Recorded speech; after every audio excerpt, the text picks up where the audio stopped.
Hi friends, how are you today? Welcome back to another true crime episode. I'm Faiza, and every week I talk about true crime story. So if you're interested in true crime, I would appreciate if you like and subscribe.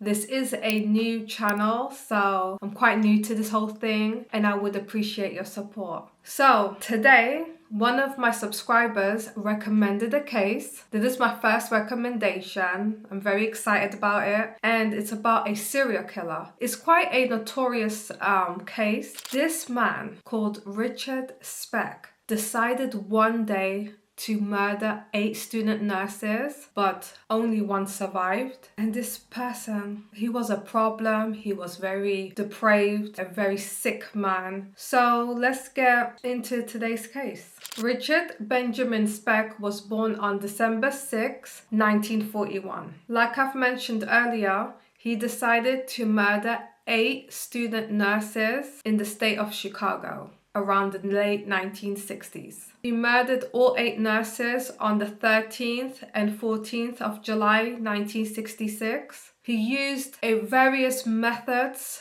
of execution. He decided to strangle them. He decided to stab them. It was said that one of the nurses that he killed, he assaulted as well. The 9th potential victim, student nurse Corazon Amore, escaped by hiding under the bed. Could you imagine? She could hear all of her colleagues get murdered one by one, and she was hiding under the bed, keeping her mouth and sphincter shut. Very intense. Richard Speck was born in Kirkwood, Illinois in 1941. He was one of 8 siblings and he was the youngest. The family moved to Monmouth, Illinois shortly after his birth.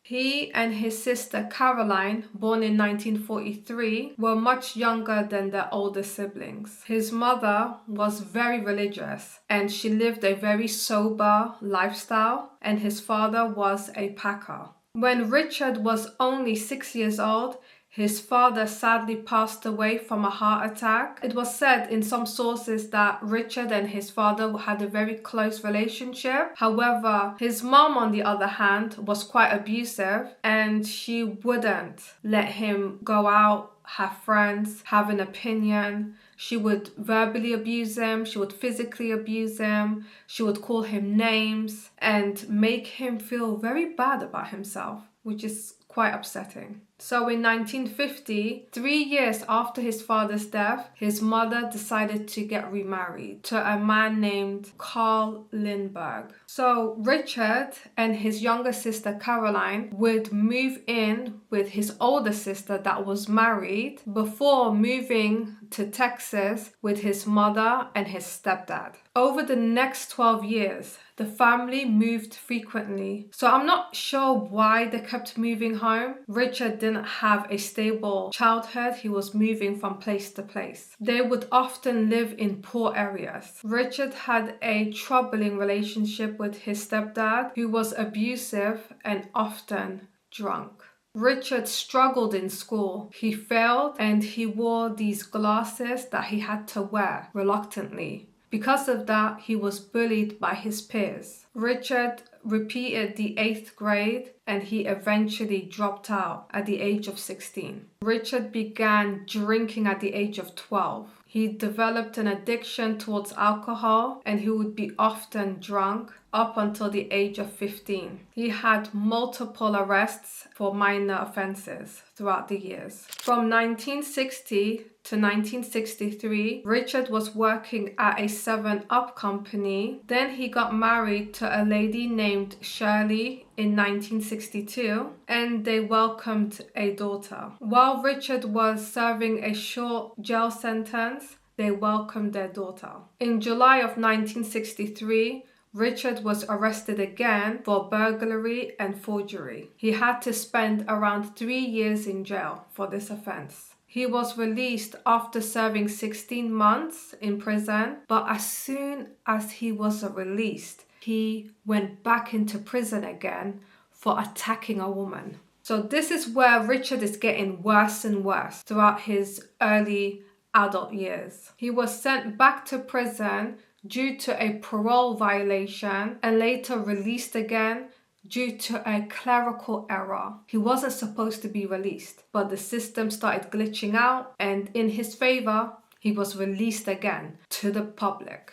Afterwards, Richard was working for a meat company, but shortly after starting, he was fired due to several accidents at work. I'm not sure what kind of accidents happened at the workplace, but he wasn't good at what he was doing and they fired him. He moved in with a divorced woman in 1965, but later got into more trouble with the law and he winded up getting involved in a knife fight. I couldn't find any records whether or not he attacked someone with a knife, but he was involved in a knife fight. In March 1966, Richard robbed a grocery store and left Dallas to go back to Chicago. Richard stayed with his married sister briefly before going back to Monmouth, where he worked as a carpenter. Richard felt very angry that his ex-wife remarried, and he spent most of his time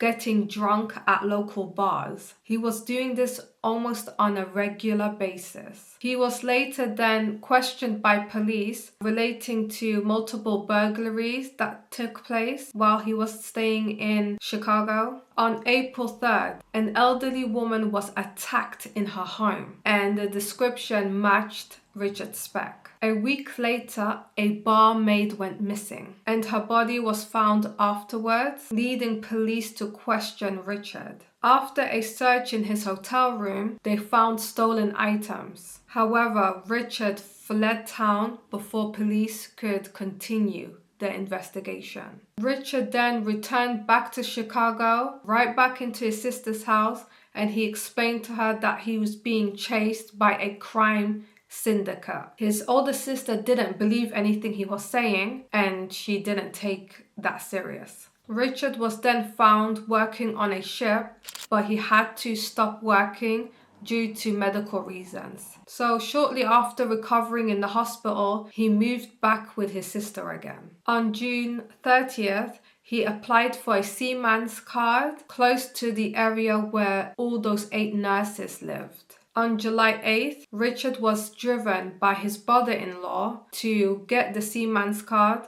However, he wasn't given that job. By July 11th, 1966, he moved out of his sister's house and moved to a different address. He was still looking for work, and when he found a job, it was no longer available. It was given to someone else. That night, he was very depressed, and he spent the evening drinking at local bars, and he was kicked out because of drunk and disorderly behavior.